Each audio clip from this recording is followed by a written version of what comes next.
Primo, no vídeo de hoje a gente vai falar sobre 10 dicas infalíveis para você melhorar na gestão do seu negócio. Então vem comigo e acompanha o vídeo até o final.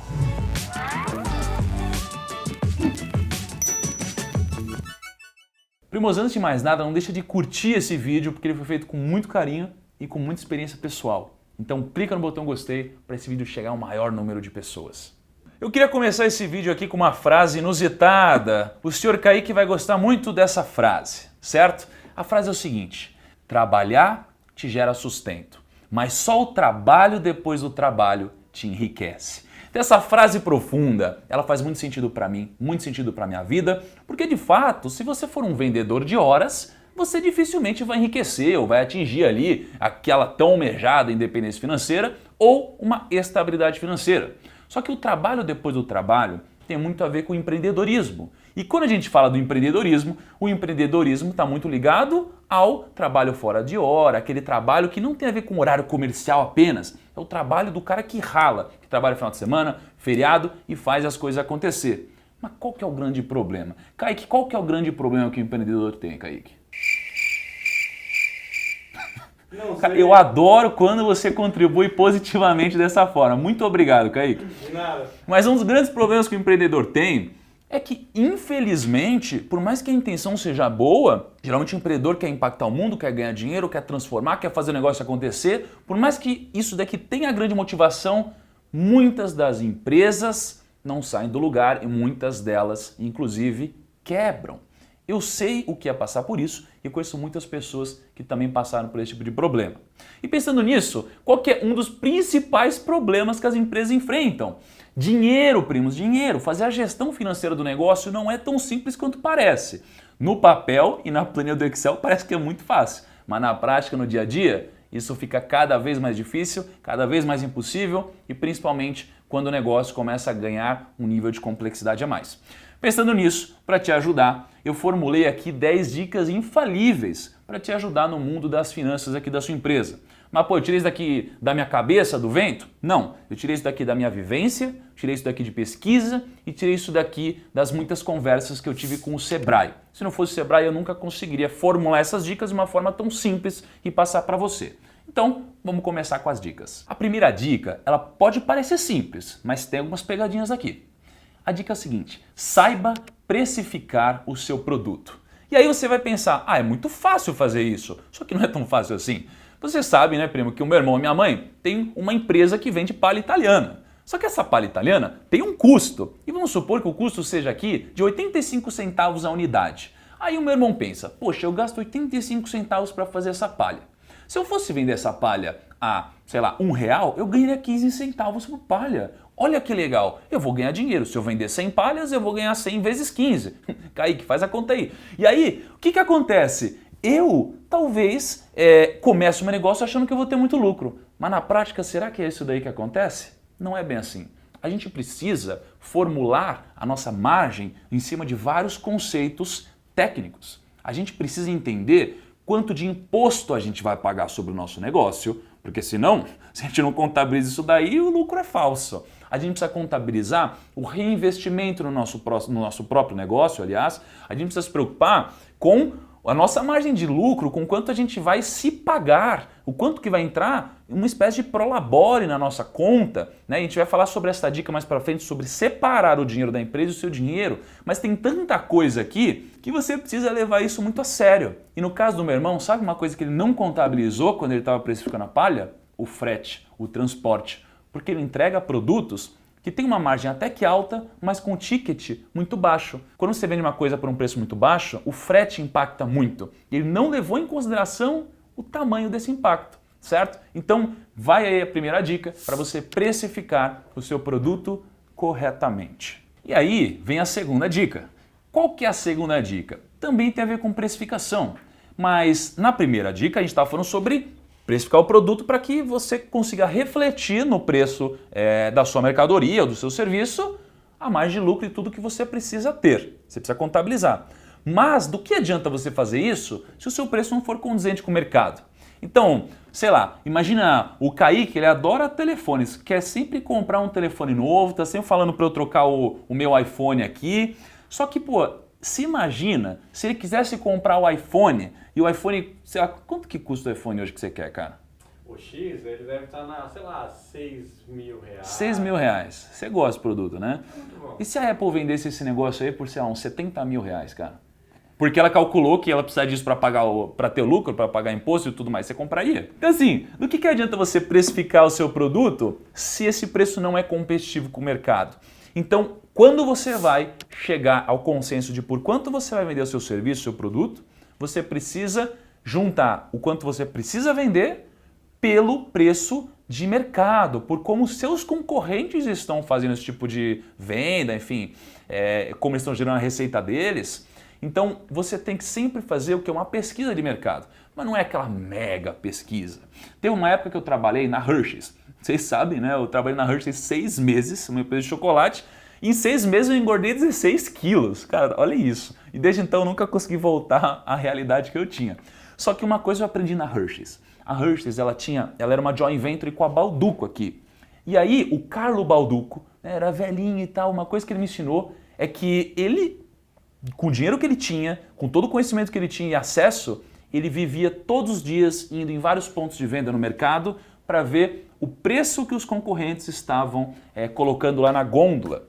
E isso fazia ele sentir o mercado, fazia entender se o consumidor estava engajando com isso e, por incrível que parível, era parte integrante da decisão que ele tomava posteriormente sobre por quanto ele ia vender o produto, até gerava muitas ideias novas. Então, toma essa dica, ela é muito importante, não adianta vender pelo preço que você quer. Existe um meio termo entre o preço que você quer, deve e o preço de mercado. E aí a gente vem para a terceira dica, que é planejar suas receitas e suas despesas para que o seu negócio tenha continuidade. Eu conheço uma pessoa, que eu não vou citar nomes aqui, certo? Que gasta tudo que ganha. Você conhece alguém assim, Kaique? Não conhece? Não? Ah, tá. Não, então tudo bem. Mas caso você conhecesse, né, Kaique, você acha que seria um bom negócio gastar tudo que ganha? Por experiência própria, não. Ah, entendi, legal. Então, assim, o que a gente aprende? A gente aprende que quando a gente está começando um negócio, a gente quer tudo muito imediato, então a gente nem pensa no futuro, a gente acha que tudo é curto prazo. Mas o que a gente esquece é que o futuro vai chegar. O futuro vai chegar e se a gente não se planejar para ele, o que vai acontecer? Vai acontecer alguma coisa errada, alguma coisa que não é positiva, vai dar algum problema. Então a gente precisa planejar o futuro da nossa empresa para que ela tenha uma continuidade. Até porque se a empresa não tiver uma continuidade, uma projeção, você nunca vai conseguir falar do seu negócio para outras pessoas. Como você acha que os negócios são vendidos? Bom, você vai apresentar uma projeção dos negócios. Se você não tiver isso, você não vai conseguir mensurar e quem não mensura, não melhora. E temos a quarta dica, definir metas de receita superiores ao seu gasto. Nossa, parece tão simples, né? Tão banal essa dica, mas aí eu te pergunto, você faz isso no seu negócio? Você projeta, você tem metas próprias? Porque é muito fácil quando a gente entra numa empresa ter metas estabelecidas, né, numa empresa grande, ter metas estabelecidas para tentar cumprir ela. E veja só, quando você tem metas, você não faz de tudo para bater essas metas, para atingir os resultados?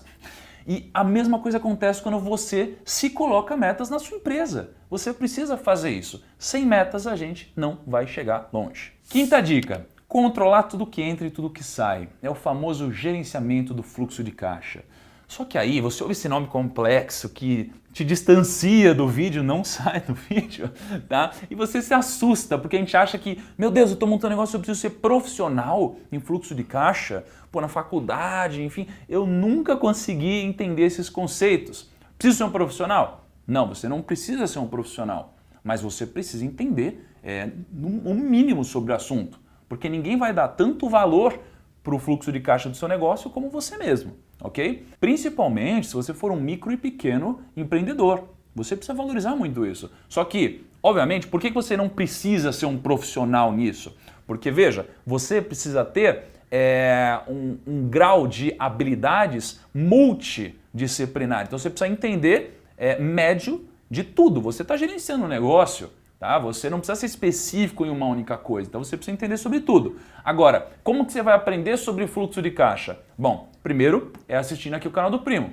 E uma das outras alternativas é você acessar o site do Sebrae. Porque, pô, como eu te disse, sem as informações dele eu não conseguiria montar essas dicas e no site Sebrae, que sempre apoia o micro e pequeno empreendedor, você vai ter muito mais informação sobre isso. Então, você precisa sempre ficar esperto em quem apoia o que você está fazendo, tá bom? Então, eu vou até deixar o site aqui na descrição, tá? Pode fazer muito sentido para você. E a sexta dica é sobre estoque. Kaique, imagina o seguinte, minha mãe e meu irmão vendem palhas italianas, certo? Só que eles não têm uma mega empresa, eles são pequenininhos ali, estão começando e eles fazem tudo em casa, tá? Se você entrar lá em casa, você acha que vai ter cheiro do quê, cara? Palha italiana. Palha italiana, exatamente. E para fazer isso eles precisam de matéria-prima. Só que quando você entra lá em casa, você não vai ver um estoque gigantesco, você não tem um galpão de estoque, você tem um super armário. E a gestão de estoque é muito importante para o seu sucesso, principalmente quando o negócio está começando. Porque veja só, o negócio está começando, a gente sabe que se a gente comprar em larga escala, a gente vai ter benefícios competitivos, vai pagar menos pelos produtos, mas quando a gente está começando, a gente não tem um fluxo de caixa que permite que a gente gaste muito dinheiro, depois fature e tudo mais, é tudo muito contadinho. Então, uma dica de ouro aqui é não montar um estoque gigantesco no começo, e sim montar um estoque enxuto, em que você sempre tenha um excedente do que você produz, mas também não tanto assim. Obviamente estamos falando aqui de produtos, tá? Não para quem vende serviço, que é o estoque que está na sua mente, né? E a dica 7 tem a ver com controle de receitas e despesas. Eu tenho um amigo que chama João, já gravamos juntos aqui no canal, inclusive, ele tem uma loja de roupa, vende tênis, vende tudo. Só que muitas vezes ele não vende para o consumidor final, ele vende para uma outra loja de roupa, tá? Então imagina, ele vai, gasta um dinheiro para poder ter um estoque de produtos dele. Então ele já pagou, ok? O fluxo de caixa dele está negativo aqui. E aí ele vende para uma loja. E muitas vezes essa loja só paga ele depois de vender para o cliente, que às vezes só vai vender daqui a 30, 60, 90 dias. Então você entende que existe um descasamento gigante entre quando o dinheiro sai e quando o dinheiro entra? Isso daqui gera problema pra caramba. Principalmente porque você vai começar a chegar nos estabelecimentos e o pessoal gosta de pagar em 30 dias, 60 dias, 90. Então o que era um diferencial, né, você dá esse prazo para o cliente, começa a virar quase como obrigação, porque todos os seus concorrentes também fazem isso. E aí você se vê numa encruzilhada. Então o que você precisa tomar cuidado aqui é para não ter um descasamento gigantesco no seu fluxo. Pode parecer difícil, e realmente é difícil, eu já vivi isso na pele, mas se você conseguir casar o seu fluxo de caixa na maioria das vezes, você vai minimizar o seu problema. A oitava dica é uma dica que me afligiu por muito tempo, fez a minha família quebrar por muitos anos e fez muitas pessoas que eu conheço se darem muito mal. E qual que é essa dica? É não misturar o dinheiro da empresa com o dinheiro da sua pessoa física. Pelo amor de Deus, não cometa esse erro. Esse erro é muito simples de a gente entender que faz sentido de fora, mas quando entra no dia a dia, a gente começa a misturar as contas. Isso é um grande problema. Porque o que acontece? A gente trabalha numa empresa e tem um salário de R$2.000, então a gente se prepara para viver uma vida de R$2.000. Só que numa empresa que a gente poderia viver com R$2.000, a gente começa a ver um lucro entrando de às vezes, sei lá, R$6.000, e o que a gente faz? A gente começa a achar que a gente pode gastar R$6.000. Porque a gente tem um grande problema projetar tudo o que está acontecendo agora de positivo para o resto da nossa vida. Estamos lucrando R$6.000 e eu acho que eu vou lucrar de novo mês que vem, no outro mês. É igual crescimento, você pode ver. Se a sua empresa está crescendo a 5% ao mês, você acha que ela vai continuar crescendo 5% ao mês.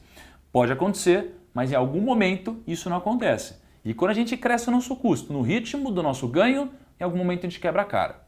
Então, quando você mistura o ganho da empresa com seus gastos pessoais, você deve se dar mal em algum momento. Não faça isso, tenha uma conta pessoa jurídica e uma conta pessoa física. Programe um prolabore para você para que a empresa te pague. Agora, obviamente, skin in the game, premos, pele em risco. Se por acaso a empresa não deu lucro, não adianta se endividar e ter a mesma retirada, ok? Você precisa tomar muito cuidado com isso, nunca misture esse dinheiro. A nona dica tem a ver com formas de captação de dinheiro.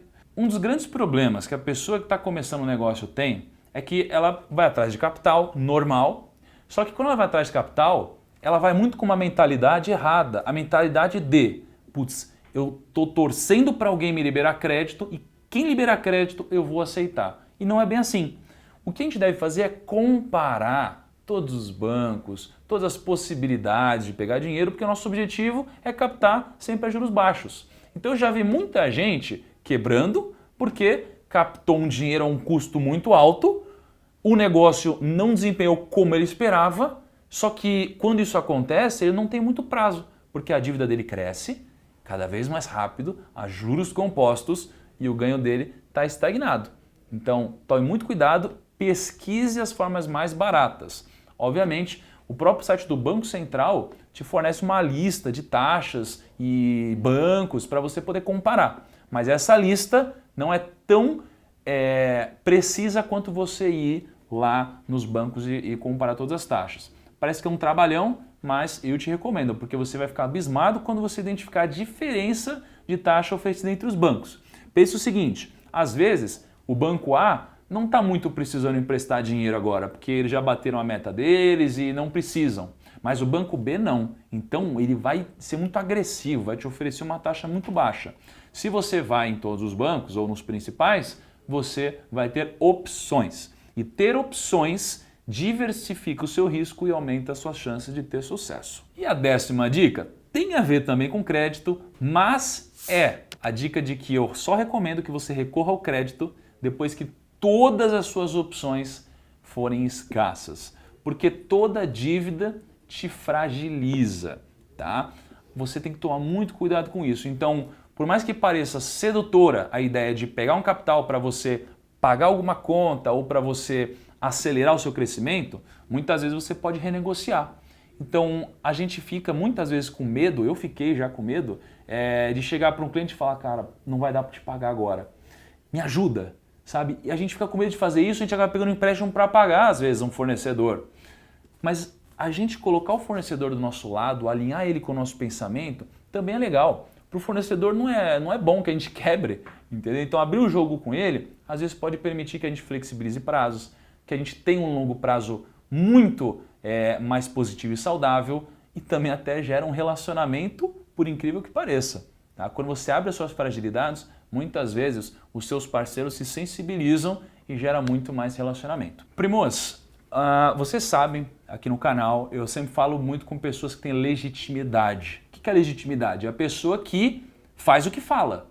Né? Então a gente tem um quadro aqui do Rumo ao Milhão em que eu falo, mas eu invisto. Então eu não fico só falando aqui ao Léo. E tem muita gente que faz isso na internet, no mundo real, em todos os lugares. Tá? Então o que eu te recomendo? Eu recomendo que você não pare por aqui, você continue o estudo, principalmente se você for um micro e pequeno empreendedor, porque o estudo é muito importante. Agora, vai aprender com quem? Aprende com quem participou, com quem vivenciou, com quem faz parte desse mercado. Então continua assistindo aqui o canal do Primo e principalmente visita também o site do Sebrae. Agora, não adianta você aprender com alguém que fez e ficou parado no tempo, porque os negócios evoluem muito rápido, ainda mais nesse contexto de internet. Pô, o Primo, há 2 anos atrás, sabe quantos inscritos tinha? 0 inscritos. Olha a velocidade que você cresceu e hoje a gente consegue ajudar milhões e milhões de pessoas. Então esteja antenado e próximo de empresas que acompanham a tecnologia, acompanham a inovação. Por isso eu te recomendo que entre no site do Sebrae para fazer parte disso, aprender e ficar inteirado com o mundo da tecnologia. Espero que você tenha gostado do vídeo de hoje. Um abraço e até o próximo.